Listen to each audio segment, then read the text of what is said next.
pagi. Banyak orang yang hidupnya tidak tentram meskipun sudah punya keluarga. Hidupnya tidak bahagia meskipun sudah jadi orang kaya. Hidupnya pun merasa kosong dan hampa meskipun sudah punya segala.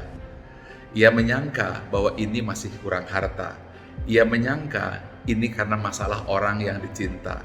Ia menyangka ini adalah sesuatu yang harus didapatkan segera.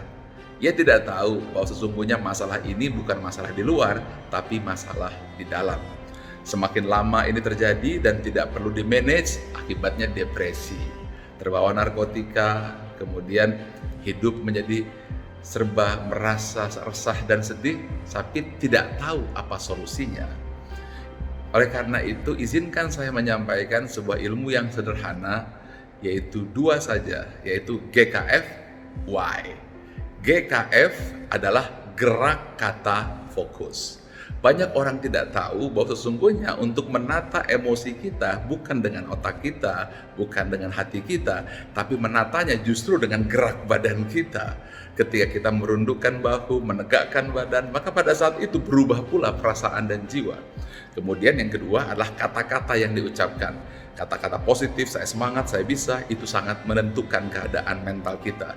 Hindari kata-kata negatif, saya sakit, saya sedih, karena itu akan semakin membangun depresi dalam jiwa kita. Kemudian yang ketiga adalah fokus. Anda harus fokus dengan mata lebah. Jangan fokus dengan mata lalat. Karena kalau kita pakai mata lalat, what you focus expand. Apa yang kita fokuskan akan berkembang. Nah, ini rumus pertama. Rumus kedua adalah why. Ingat, di dalam why ada 3 jenis. Y1, strong why, yaitu saya punya alasan kuat untuk hidup karena harus makan. Yang kedua adalah big why. Saya bekerja karena saya ingin mencari eksistensi dan pengakuan. Itu disebut dengan big why. Contohnya adu banyak berapa follower dan berapa like, atau ingin dihargai dengan mobil mewah, tas mewah, dan seterusnya. Itu big why.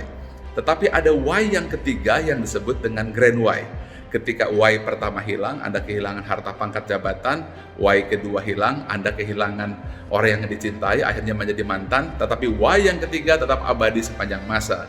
Karena why yang ketiga adalah untuk apa hidup, di mana hidup, dan mau kemana hidup. Ketika why yang ketiga, grand why, digabungkan menjadi GKF dan di tengahnya ada grand why, maka Anda akan berada pada posisi high energy. Energi pun dibagi beberapa tingkatan. Paling rendah itu adalah low energy. Energi 20 senantiasa merasa malu. Tetapi energi yang tertinggi adalah energi high energy. High positive energy ketika hati dan pikiran dicerahkan.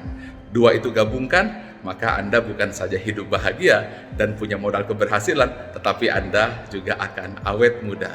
Share ini kepada orang-orang tercinta, mudah-mudahan bermanfaat. Selalu sehat, bahagia, awet muda, dan senantiasa senyum kemarin, hari ini, dan besok hari. Assalamualaikum warahmatullahi wabarakatuh.